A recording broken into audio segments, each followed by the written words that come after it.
जय हिंद दोस्तों। इस वीडियो में मैं आपको अग्निवीर वायु नॉन कॉम्बेटेंट के बारे में संपूर्ण जानकारी देने वाला हूं, तो वीडियो को अंत तक जरूर देखें।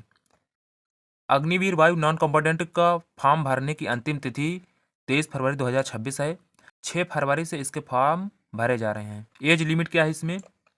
यदि आपका जन्म 2 जुलाई 2005 और जनवरी 2009 के बीच में हुआ है तो आप इसका फॉर्म भर सकते हैं। जिनका जन्म 2 जुलाई 2005 के बाद और 2 जनवरी 2009 के पहले हुआ है, मतलब इन दोनों डेट्स के बीच में हुआ है, वो इसका फॉर्म भर सकते हैं। योग्यता क्या रहनी चाहिए? यदि आप 10वीं पास हैं तो आप इसका फॉर्म भर सकते हैं। ऊंचाई कितना मांगा है इसमें? हाइट कितना मांगा है? चेस्ट कितना मांगा है इसमें? और वजन कितना होना चाहिए इसमें? न्यूनतम ऊंचाई आपकी 152 सेंटीमीटर कम से कम, और सीना विस्तार की न्यूनतम सीमा 5 सेंटीमीटर है। अब आपका वजन क्या होना चाहिए? ऊंचाई और आयु के अनुपात में आपका वजन कैलकुलेट किया जाएगा। जिन मेरे साथियों को आंख से संबंधित कोई प्रॉब्लम है, कलर विजन है, तो भी आप इसका फॉर्म भर सकते हैं। इसमें कलर विजन CP3 तक मान्य है, मतलब जिन मेरे साथियों को कलर विजन है वो भी इसका फॉर्म भर सकते हैं, कोई दिक्कत नहीं है। आप लोगों के लिए एक सुनहरा मौका है फॉर्म भरने का, एयरफोर्स में जाने का। यदि आपको चश्मा लगा है तो 3.5 डायोप्टर तक चश्मा मान्य होगा, इसमें कोई दिक्कत नहीं होगी। कार्निया की सर्जरी मान्य नहीं होगी। बहुत सारे मेरे साथी का डाउट रहता है कि क्या शरीर पर टैटू बना है तो क्या टैटू मान्य होगा? तो इसमें लिखा हुआ है शरीर पर स्थायी टैटू की अनुमति नहीं है। हालांकि यदि आपकी भुजाओं के अंदर टैटू है तो मान्य है। अग्निवीर वायु नॉन कॉम्बेटेंट में आप 2 स्ट्रीम से फॉर्म भर सकते हैं, एक हॉस्पिटैलिटी स्ट्रीम से और एक हाउसकीपिंग स्ट्रीम से। हॉस्पिटैलिटी में आपको, यदि आप हॉस्पिटैलिटी स्ट्रीम से फॉर्म भर रहे हैं तो आपको खाना बनाना आना चाहिए, किचन का रख रखाव करना आना चाहिए, व्यंजनों को प्रस्तुत करना आना चाहिए, रसोई को स्वच्छ करना आना चाहिए। और यदि आप हाउसकीपिंग स्ट्रीम से फॉर्म भर रहे हैं तो आपको फर्श, सड़क, कमरा, बाथरूम, इन सभी को साफ सफाई आनी चाहिए। अग्निवीर वायु non combatant all India job है। इसके लिए कई सेंटर्स फॉर्म भर सकते हैं आप। बेंगलुरु सेंटर्स फॉर्म भर सकते हैं, न्यू दिल्ली, इसमें कई सारे सेंटर दिए गए हैं जिससे आप फॉर्म भर सकते हैं। आपको ध्यान क्या रखना है कि आप जिस भी स्ट्रीम से फॉर्म भर रहे हैं और जिस भी सेंटर से फॉर्म भर रहे हैं, सेंटर में देख लेना है कि वो स्ट्रीम है कि नहीं है। बेंगलोर सेंटर से यदि आप फॉर्म भर रहे हैं तो आप केवल यहाँ पे हाउस कीपिंग स्ट्रीम है, यहाँ पे हॉस्पिटैलिटी स्ट्रीम से आप फॉर्म भरते हैं तो आपका फॉर्म रिजेक्ट हो जाता है। देवलाली इस सेंटर से यदि आप फॉर्म भरते हैं और यहाँ पे केवल हाउस कीपिंग स्ट्रीम के लिए आप अप्लाई कर सकते हैं, हॉस्पिटैलिटी के लिए अप्लाई करेंगे तो आपका फॉर्म रिजेक्ट कर दिया जाएगा।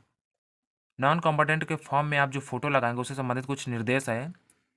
फोटो इस प्रकार लिया जाना चाहिए कि अभ्यर्थी अपने सीने के सामने एक काली स्लेट पकड़े हुए हो जिस पर उसका नाम और फोटोग्राफ लेने की तारीख लिखी हो। यदि आप अग्निवीर वायु नॉन कॉम्बेटेंट में सिलेक्ट हो जाते हैं तो 4 साल की नौकरी होती है ये, तो 4 साल बाद 25% अभ्यर्थियों को परमानेंट कर दिया जाता है।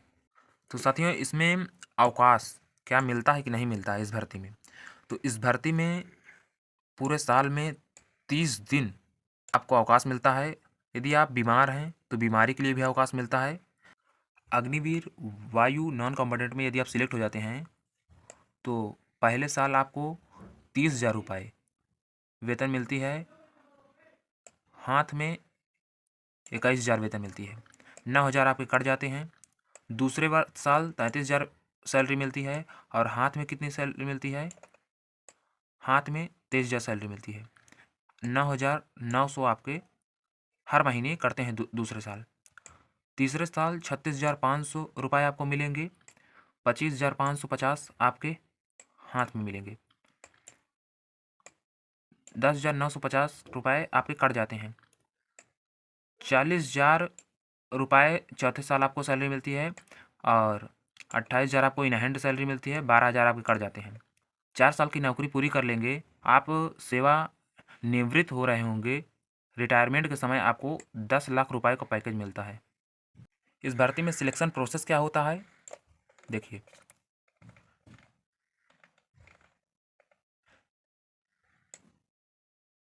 4 फेजेस में इसमें सिलेक्शन होता है। पहले चरण में लिखित परीक्षा होती है। लिखित परीक्षा में अंग्रेजी के 10 क्वेश्चन आते हैं, 10 नंबर के, और सामान्य ज्ञान के 10 सवाल पूछे जाते हैं 10 अंक के। कुल 20 प्रश्न पूछे जाते हैं 20 नंबर के। दूसरे चरण में फेज 2 में आपका PFT होता है। PFT 1 में 1.6 किलोमीटर की दौड़ होती है, जिसे आपको 6 मिनट 30 सेकंड में कंप्लीट करना होगा। PFT 2 में दौड़ पूरी करने के 10 मिनट बाद आपको 10 पुशअप लगाना पड़ेगा 1 मिनट में। 10 पुशअप लगाने के बाद 2 मिनट बाद 10 सीटअप लगाना पड़ेगा 1 मिनट में। 10 सीटअप पूरे करने के बाद 2 मिनट बाद 20 स्क्वाट्स लगाने होंगे 1 मिनट में। फेज 3 में तीसरे चरण में आप जिस स्ट्रीम से फॉर्म भर रहते हैं, हॉस्पिटैलिटी, हाउस कीपिंग, यदि आप हाउस कीपिंग स्ट्रीम से फॉर्म भरे हैं तो आपको साफ सफाई संबंधित सभी कार्य आने चाहिए। फर्श, सड़क सुधारने काम, बाथरूम साफ करने काम, घास काटने काम, बगीचे में पानी देने काम, गड्ढे खोदने का काम, ये सभी आने चाहिए काम। स्ट्रीम से फॉर्म भर रहे हैं तो आपको खाना बनाना आना चाहिए, खाने को परोसना आना चाहिए, व्यंजन तैयार करना आना चाहिए, सभी काम आना चाहिए, किचन संबंधित सभी कार्य आना चाहिए। यदि आप यदि आप हाउस कीपिंग संबंध स्ट्रीम से फॉर्म भर रहे हैं यदि आप हाउस कीपिंग स्ट्रीम से फॉर्म भर रहे हैं तो आपको साफ़ सफाई संबंधित सभी कार्य आने चाहिए। घास काटने का कार्य आना चाहिए, बगीचे में पानी देने का कार्य आना चाहिए, गड्ढे खोदने का कार्य आना चाहिए, बर्तन धोने की योग्यता होनी चाहिए, ये सभी कार्य आने चाहिए। कपड़े धोने व इस्त्री करने का काम आना चाहिए। इसमें से आपको थोड़ा बहुत आना चाहिए। फेज 4 में मेडिकल होता है। मेडिकल में blood haemogram, HB, TLC, DLC, platelets check किया जाता है। यूरिन REME चेक किया जाता है। बायोकेमिस्ट्री, ये सभी प्रोसेस होते हैं। Blood sugar, serum cholesterol, RFT, LFT, ये सभी चेक किया जाता है। ECG, ये सभी चेक किया जाता है मेडिकल में।